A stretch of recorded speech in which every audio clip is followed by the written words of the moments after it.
성경 말씀 사도행전 21장 20절에서 24절의 말씀입니다. 주여 감사합니다. 20절에서 24절까지 같이 읽습니다. 시작. 그들이 듣고 하나님께 영광을 돌리고 바울들어 이르되 형제여 그대도 보는 바에 유대인 중에 믿는 자 수만 명이 있으니 다 율법의 열성을 가진 자라. 내가 이방에 있는 모든 유대인들을 가르치되 모세를 배반하고 아들들에게 할례를 행하지 말고 또 간섭을 지키지 말라 한다함을 그들이 들었도다. 그러면은 어찌할꼬 그들이 필연 그대가 온 것을 들으리니 우리가 말하는 이대로 하라. 서운한 네 사람이 우리에게 있으니 그들을 데리고 함께 결례를 행하고 그들을 위하여 비용을 내어 머리를 깎게 하라. 그러면 모든 사람이 그대에 대하여 들은 것이 사실이 아니고 그대도 율법을 지켜 행하는 줄을 알 것이라. 아멘. 1번째 김지영 최민솔 78번째 스마일 만나에서 947번째 414번째 최용기 집사님 90번째 들으십니다. 사도행전 21장 20절에서 20절, 24절까지의 단락을 이제 가지고 바울이 예루살렘에 올라가서 사도 야고보를 지금 만나는 가운데서 일어났던 이야기, 어제 이어서 계속해서 말씀을 이 대목을 잠시 나누고 지나가도록 하시겠습니다. 자, 바울이 야고보를 만나게 되었습니다. 그리고 준비해왔던 구제 헌금을 이제 주게 되어지죠. 여러분, 세상에 돈 아깝지 않은 사람 아무도 없습니다. 그죠? 돈을 벌기 위해서, 얻기 위해서는 수고해야 되고 땀을 흘려야 됩니다. 그죠? 그런데 그런 말이 있습니다. 돈을 버는 것은 미완성이요, 그 돈을 나누는 것이 완성이라. 그런데 어떻게 나누냐는 겁니다. 오늘 이 시대의 화두도 이제 그런 문제인 것 같아요. 왜? 어느 시대든지 사회든지 구조든지 완벽한 구조는 없습니다. 왜? 사람 자체가 기계가 아니고 사람 자체가 각양각색을 가지고 있고 다 사람들마다 뭐가 있기 때문에 욕심이 있기 때문에 그러다 보니까 항상 이제 이런 이제 문제가 있죠. 가진 자는 항상 더 가지게 되어지고 가지지 못한 자들은 항상 가지지 못하게 되어지고, 그래서 이제 제도를 통해서든지 이런 이제 방식을 통해서 분배 문제 이야기가 이제 나오는 겁니다. 그죠?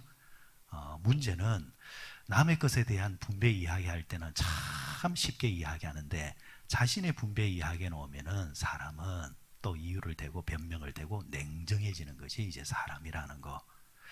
이제 그런 면에서 이제 제도권에서는 민주주의가 가장 낫다라고 이제 판단을 하지만 민주주의도 사람이 만든 거기 때문에 이게 100% 이제 맞다고 볼 수는 없는 것 같습니다. 그러다 보니까 이 분배의 문제가 나올 때마다 이렇게 하자 저렇게 하자 이제 갈등들이 사회에서 이제 일어나는 것 같습니다. 그런데 여러분 그거 아시겠지만은 민주주의는 사실은 그 기반을 어디에 두고 있냐니까 성경입니다.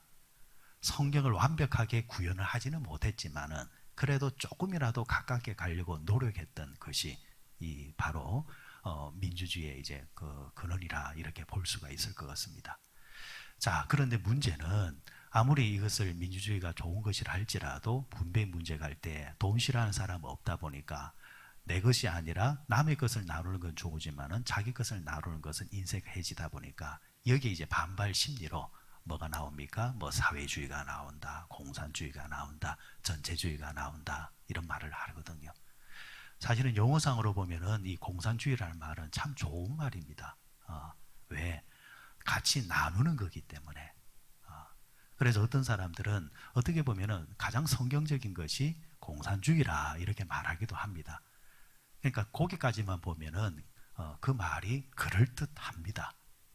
문제는 뭐냐면은 성경에서 말하는 나눔은 뭐냐니까 은혜 받은 자의 자발적인 나눔입니다. 하나님의 은혜를 받은 자가 그 마음이 부드러워지고 하나님의 은혜를 받은 자가 그것이 내 것으로 여기지 아니하고 이것은 하나님의 것인데 하나님께서 내게 맡겨주셨는데 나로 통해서 하나님께서 나누기를 원하시기 때문에, 그래서 그 은혜 받은 자가 하나님의 마음을 가지고 자발적으로 나누는 것이 성경적인 나눔입니다.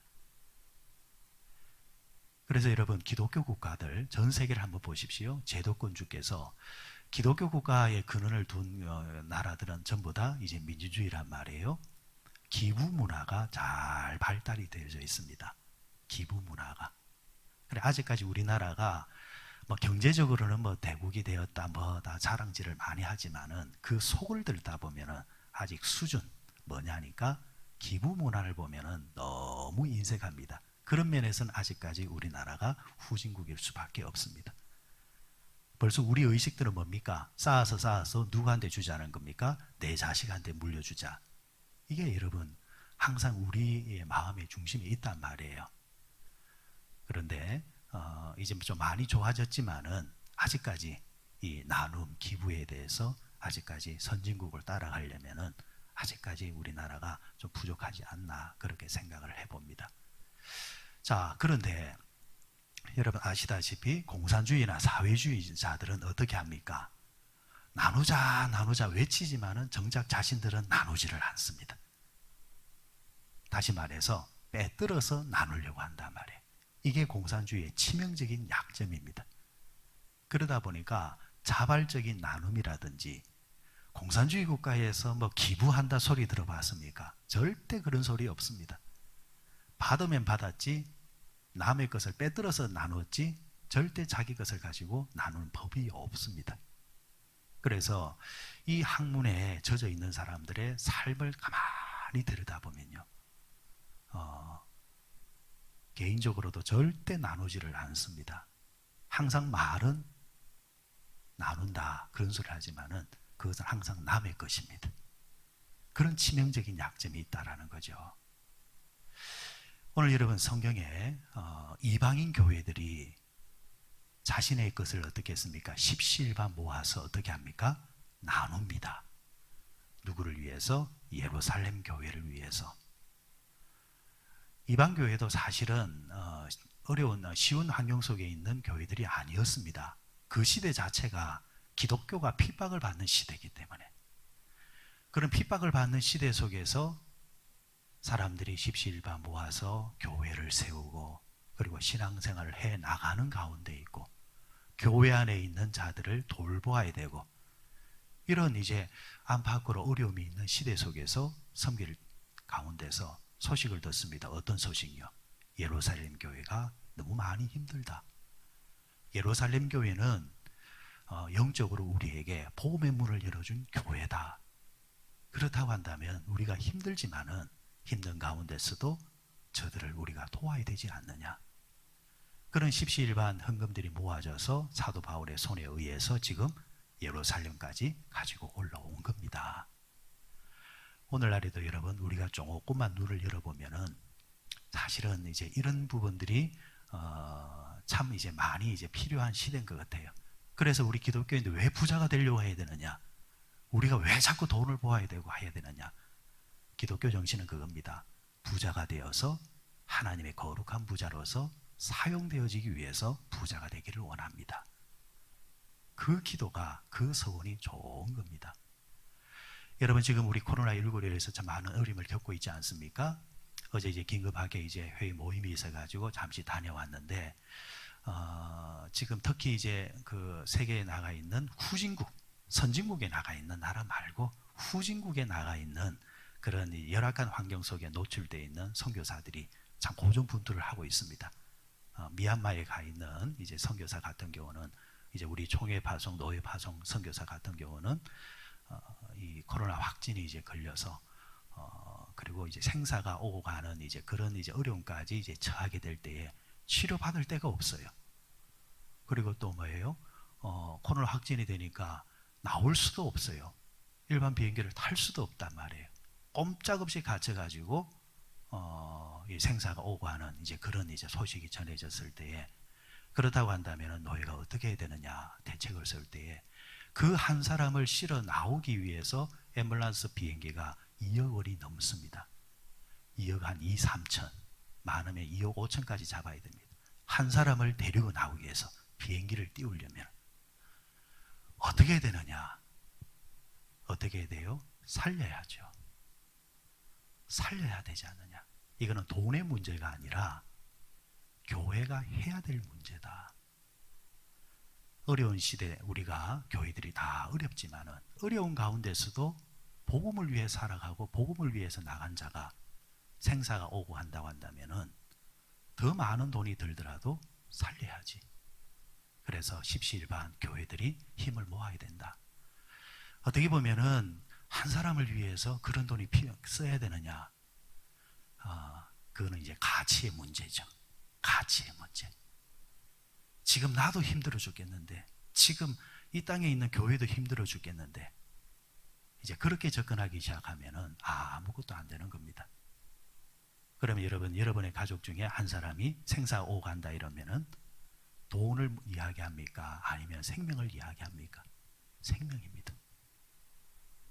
그러니까 여러분, 교회들이 왜 힘이 있어야 되고 교인들이 왜 잘 돼야 되느냐? 이 가치 있는 일이 생길 때마다 준비된 도구가 되어지기 때문입니다. 그러면 여러분, 그런 기도를 많이 하셔야 되는 겁니다. 하나님, 내가 복을 받기를 원하고, 하나님, 내가 하나님을 통해서 은혜 많이 누리기를 원합니다. 그래서 하나님이 감동 주시고 하나님이 일하실 때마다 손발이 되어지기를 원합니다. 이게 교회의 저력이고 교인들의 저력입니다. 자, 오늘 바울이 이제 그런 헌금을 모아다가 예루살렘 교회에 딱 올라간 거예요. 자, 여기까지는 좋아요. 이제 그 다음에 문제입니다. 야고보 사도가 이제 바울과 이야기를 하면서 바울에게 하나의 이야기를 나눕니다. 그런데 문제는 이 예루살렘에는 이방 땅과 달리 기독교인으로 개종했던 사람들 대부분이 어떤 사람들이냐니까 그 출신이 유대인들이요. 유대인들. 자, 기독교인으로 개종을 했지만은 그 뿌리를 유대에 두고 있기 때문에 이들이 생각하고 있는 율법에 대한 접근 방법은 당신이 이방 땅에서 복음 전할 때하고는 전혀 상황이 다르고 환경이 다르고, 그러다 보니까 당신에 대한 소문이 있어. 이곳에는 당신에 대한 소문이 어떤 소문이 있느냐? 당신은 가는 곳곳마다 할례하지 마라. 율법 지킬 필요 없다. 막 이런 식으로 소문을 전하면서 돌아다닌다라고 이곳에 있는 유대인들이 이야기를 하고 있어. 그래서 당신에 대한 반감들이 많소. 그러다 보니까 나는 괜찮지만은 지금 예루살렘 교회 안에 있는 구성원들이 당신을 적대시하고 있으니까 이 문제를 좀 풀어야 되지 않겠소? 사실은 여러분, 그 이야기는 헛소문이죠. 문제는 뭐냐니까 그 헛소문을 일일이 사람들을 찾아다니면서 이야기할 수 없다라는 겁니다. 요즘 여러분, 못된 사람들이 그게 헛소문인 줄 알면서도 의도적으로 언론에 내뱉고 말하는 이유가 뭡니까? 그 피로감이 크거든. 그게 나중에 사실이 아니다 할지라도 그 과정상에 일어나는 그 피로감과 그 사람에 대한 이미지를 훼손시킬 수 있기 때문에 세상은 항상 이 못된 헛소문을 만들어냅니다. 그리고 항상 헛소문의 중심에 뭐가 있느냐? 그 사람에 대한 감정적인 이해가 묻어져 있습니다. 그러니까 내가 저 사람에 대해서 감정적으로 싫다 이러면은 자동적으로 무슨 소문을 만들어내겠습니까? 헛소문을 만들어내는 겁니다. 아이고, 나는 그런 뜻이 아니었어요. 그거는 이 빨린 소리고, 그 안에 속을 들다 보면은 그게 안 좋은 소문이면은 결국은 그 사람은 그 사람에 대해서 감정적인 이해가 안 좋기 때문에 그런 겁니다. 반대로 내가 저 사람에 대해서 감정적으로 좋아한다 이러면은 소문을 내더라도 어떤 소문을 내겠습니까? 좋은 소문을 내는 거예요. 결국에는 감정이, 이해관계가 들어가 있는 겁니다. 자, 원수에 대해서는 어떤 소문을 내려고 하겠습니까? 헛소문, 안 좋은 거. 내 가족에 대해서, 내 좋아하는 사람에 대해서는 조금 뻥을 치더라도 좋은 소문을 내려고 하고, 그렇단 말이에요. 그렇다고 한다면은 지금 바울에 대한 이 헛소문이 예루살렘에 퍼져 있다는 말은 무슨 말입니까? 바울에 대해서 싫어하는 사람들이 지금 예루살렘 교회 안에 많이 있다라는 겁니다.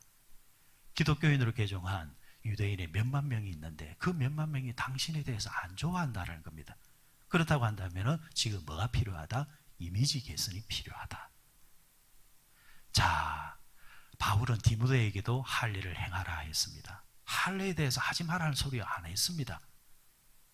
율법의 부정론을 이야기한 것이 아니라 율법이 어떤 의미를 가지고 있는가에 대해서 설명을 했을 뿐입니다. 결국에는 그 율법도 예수 안에서 완성된다는 것을 말한 건데 유대인들이 바울을 싫어하니까 그런 이제 해석들을 곡해를 해버린다는 거죠. 그러면서 이제 퍼져버리니까 앞뒤가 없는 사람들은 그 말을 듣고 그런갑다 하면서 말을 하는 거예요. 그래서 여러분 특별히 기도하는 새벽에 기도하는 여러분들은요 항상 이 원칙을 지켜야 돼요. 누군가에 대해서 안 좋은 소문이 들리면 내 선에서 딱 끊어버려야 돼요. 항상 교인들이 변명되는 거 있죠. 아유 나도 들었습니다. 그러면 나는 책임이 없는가? 들었다는 자체는 책임이 없어요. 왜요? 들리는데 보이는데 어쩌겠어요. 뭐가 잘못이냐? 유통을 시킨 게 잘못인 거예요. 여러분 상품이 팔리면 만들어내는 공장이 있죠. 그 다음에 필연적으로 뭐가 있어요? 그 만들어진 상품을 유통을 시키는 또 사람들이 있잖아요. 장사꾼이 다 그렇잖아요. 그리고 마지막에 판매하는 사람. 그러면 유통한 사람은 잘못이 없느냐? 잘못된 소문을 퍼뜨리는 유통도 잘못인 겁니다. 만들어낸 사람도 잘못이요. 유통시킨 사람도 잘못이요. 그러면은 나는 만들지는 않았지만 내게 들리면은 어떻게 하는 거예요? 그게 안 좋은 소문이면은 내 선에서 딱 끊어버려야 됩니다. 그리고 좋은 것은 뭐예요? 복음은 어떻게 하는 거예요? 유통을 시키는 거예요. 그게 기도하는 사람이에요. 그게 기도하는 사람. 자, 바울에 대한 이 좋지 않은 소문. 그러면은 어떻게 할 건가? 이 야고보 사도가 제안한 것은 이겁니다. 자, 그렇다고 한다면은 이렇게 해주시면 좋겠어. 우리 예루살렘 교회 안에는 지금 현재 서원한 사람, 나시린으로 서원한 사람이 4사람이 있는데 이제 그 사람이 이제 결례에 따라서 그것이 이제 종식되어지는 시간이 이제 곧 당도하게 됩니다. 그러면은 당신은 의도적으로 그 사람과 함께 성전으로 올라가시오. 그리고 나신으로서 끝나는 사람, 그러니까 한 달짜리, 1년짜리, 몇 년짜리 어떤 목적을 두고 내가 이때는 하나님께만 내 삶을 드리겠습니다 하면서 머리도 자르지 않고 술도 입에 대지 아니하고 그리고 부정한 것을 손에 대지 않고 오로지 그 사명을 위해 살았던 그런 이제 장단기적인 사람 4사람이 이제 그것을 이제 끝내는 시간, 그때부터는 머리도 깎을 수 있고 음식도 마음대로 먹을 수 있고 하는 사람이 있단 말이에요. 이제 그 사람들과 같이 예루살렘 성전에 올라가서 당신도 그들과 똑같이 나신인으로서 어떤 시간을 보내고 이제 결례에 따라서 예식을 하는 사람으로 한번 행동을 해 주시오. 그러면은 유대인들이 당신을 보고 바울도 우리와 같이 똑같이 율법을 열심히 지키면서 사는 사람이구나 라고 생각하지 않겠어. 그러면은 당신에 대한 이미지가 많이 바뀌게 될 것이요. 이렇게 딱 제안이 들어온 거예요. 자, 여기서 바울이 어떻게 했느냐라는 거예요. 바울이. 본래 바울은, 대쪽 같은 바울은 무슨 소리 합니까? 내가 그걸 왜 해야 됩니까? 왜 내가 사람들한테 의도적으로 보여주기 위해서 안 한 것을 한 것처럼 해야 되고 그런 이제 가식적인 행동을 왜 해야 됩니까? 라고 하면서 당장 예루살렘을 떠나가는 사람인데 지금 이 시점에서 바울은 하나님의 복음, 그러니까 로마까지 복음이 가야 된다는 그 사명, 그러기 위해서는 이 예루살렘에서 힘을 얻어야 되기 때문에 그 대의를 위해서 자신이 살아왔던 방식을 확 바꿔버립니다. 그게 뭐라고? 내가 자존심을 조금 굽히고 내가 살아왔던 방식을 좀 바꾸어서 이것이 복음에 도움이 된다고 한다면은 이게 뭔 큰 대수라고 하면서 그걸 수용합니다. 저는 이 대목이 오늘 말씀의 핵심이고 우리 신앙이 무르익어가면 무르익어갈수록 본받아야 될 모습인 것 같아요. 신앙은 항상 유연하셔야 됩니다. 복음을 위해서라면은 여러분 하나님께서 맡겨주신 그 사명을 이루기 위해서라면은 그 복음과 사명에 조금 내 지금 삶이 걸림이 된다고 한다면 나를 끊고 내가 겸손해져야 되지. 내가 큰 소리 치고 내가 뭔가 대단한 사람인지는 그것이 돼서는 안 된다라는 이야기입니다. 바울은 이제 그런 부분에 있어서 이 야고보의 제안을 받아들입니다. 그러면서 바울은 율법 안으로 자기를 집어넣습니다. 말씀을 결론을 내리면서 참고 말씀 한번 보도록 하십시다. 고린도전서 10장을 한번 가보시기 바랍니다. 고린도전서 10장 20절 말씀 한번 보시기 바랍니다. 23절 말씀 보시기 바랍니다. 23절 같이 읽습니다. 시작. 모든 것이 가하나 모든 것이 유익한 것은 아니요 모든 것이 가하나 모든 것이 덕을 세우는 것이 아니니. 자, 바울의 인식이 이래 바뀌는 거예요. 모든 것이 가하나 내가 생각하기에 옳다고 해서 그게 꼭 유익한 것은 아닐 수 있다. 또 뭐라고 했습니까? 모든 것이 옳지만 그 옳은 것이 덕을 세우는 것은 또 아닐 수 있다는 겁니다. 바울은 어디에 초점을 맞추는 겁니까? 내가 생각하는 옳은 것에 초점을 맞춘 것이 아니라 하나님 보시기에 아니면은 이게 덕이 되는가 안 되는가 여기에 딱 인식이 딱 초점을 맞추고 있다는 겁니다. 기도하는 사람은 이제 여기에 눈을 떠야 돼요. 여기에 눈을 떠야 돼요. 이게 하나님의 영광과 그리고 나 아닌 우리 모두에게 덕이 되는가 안 되는가. 덕이 안 되면 그것이 아무리 옳은 것이라 할지라도 그거는 내세울 필요가 없는 겁니다. 왜 그렇게 해야 되느냐? 이유는 하나입니다. 31절 한번 보시기 바랍니다. 31절, 32절 같이 읽습니다. 시작. 그런즉 너희가 먹든지 마시든지 무엇을 하든지 하나님의 영광을 위해 하라. 유대인에게나 헬라에게나 하나님의 교회나 거치는 자가 되지 말고. 아멘. 오늘 말씀의 결론입니다. 거치지 않기 위해서입니다. 첫째는 누구에게? 하나님께. 하나님의 영광에 내가 거치지 않기 위해서. 여러분 교회에서 함부로 큰 소리 쳐서 안 되는 게 아무리 오라도 소리 지르지 마십시오. 앞으로도 그러면 안 돼요. 왜?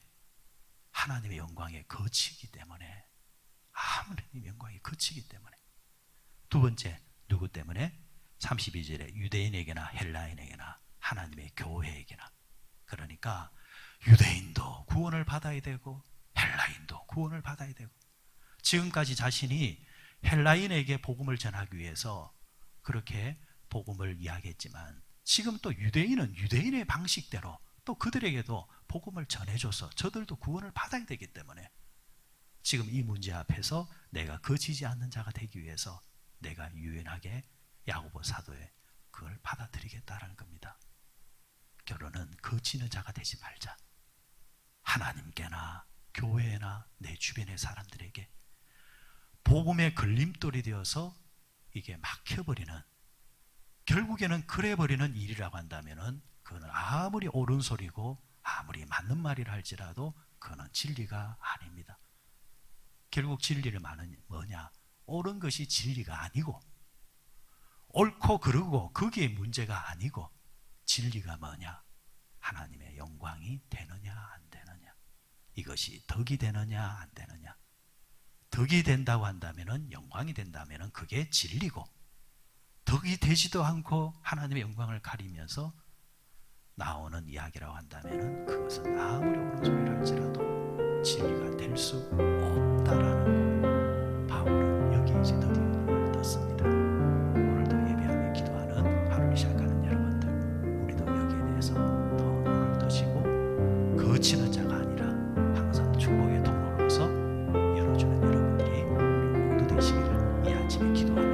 나가시기를 바랍니다.